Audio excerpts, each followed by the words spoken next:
Caitlin Clark's future in the WNBA is up in the air following the WNBPA's latest announcement. Caitlin Clark and the WNBA face uncertainty as the collective bargaining agreement approaches expiration.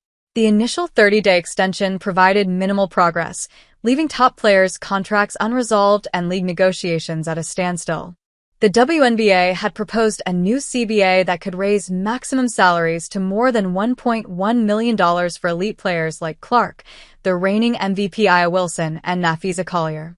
Yet the WNBPA found the plan insufficient, citing structural concerns regarding compensation, as the proposed figure was not a simple and straightforward base salary increase.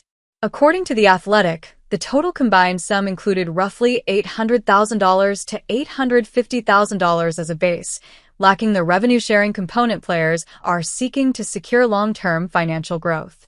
With no agreement reached, the WNBPA issued a statement outlining the union's expectations for further negotiation, calling for a 6-week extension to run through January 6th. As per ESPN, a short 24-hour extension was briefly considered, but a longer 6-week window was agreed upon, running into the early new year. Such extensions are common in professional sports, as prolonged CBA discussions often require careful deliberation, meaning there is no immediate cause for alarm for fans.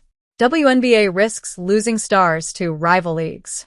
The last WNBA deal was finalized in January 2020 after months of negotiation, while the NBA's 2011 lockout lasted 5 months before a resolution. Although the league continues operations, the unresolved CBA leaves top players' futures in question. The delayed agreement also affects free agency, which normally begins in January. Without a finalized CBA, elite talent such as Clark may explore opportunities with rival leagues offering higher compensation and equity, presenting a potential threat to the WNBA as it enters a pivotal moment. Project B has already signed 7 players with reported $2 million contracts and equity stakes, demonstrating the financial allure of competing opportunities. The stalled negotiations also impact league operations, particularly the integration of 2 new franchises. Toronto Tempo and Portland's expansion team cannot finalize roster construction or plan strategically. Toronto reportedly paid $50 million for expansion rights, while Portland's franchise cost $125 million, including a new practice facility.